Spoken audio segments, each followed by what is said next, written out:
Hey everyone. My dad died 25 years ago today. Wild. My friends are jerks and like to joke that I was the poor fatherless albino kid. So I guess now I've been that way for a quarter century. Wow. I'm older now than he ever got to be, which is such a weird feeling. Especially since in my memory, he's such a grown-up, he's so old, and now I'm older than that. In its mysterious way, time turns the volume up on some of the things and turns the volume down on others, but especially as I'm looking more and more like him as I get older. But I want to share a few reflections just because, I don't know, it seems important. He was a good man. He was a really good man, but like all of us, he had his problems. He worked himself to the bone so my brother and I could live bigger lives, and he gets stuck in some patterns, like we all do. In one sense, I guess I'm kind of fortunate because at age 13, I got to go through this initiation, which really changed the way I look at the world in a very big way.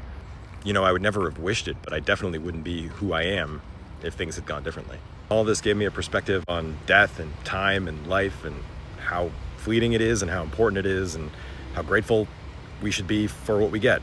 His story taught me a lot about what work means and how duty and discipline and just staying with it are powerful but also dangerous. It's that tension between work, discipline, and struggle, and life, expansion, acceptance.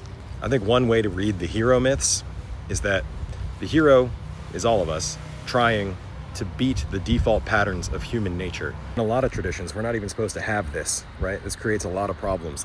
Those problems can be the monsters. Fear, lack, stuckness, addiction, patterns. So it makes perfect sense that there's so many monsters that need to be wrestled with. If there are monsters in your life, face them, fight, confront it. Don't let it sit there. Don't ignore it. Don't push past it. It just makes them bigger. All right. I can't help thinking about the myth of Uranus, Kronos, and Zeus. As we've joked before, Greek mythology is full of daddy issues, and the myths in part tell us about family dynamics, patterns, and how they repeat and how the cycle might break. Uranus is a terrible father and takes off to the far north the first chance he gets.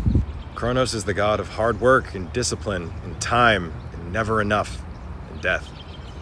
And then little Zeus, no better than the others, but he does his best to break the cycle. In one version of the myth, Zeus sends Kronos to the Isles of the Blessed in Elysium, heaven.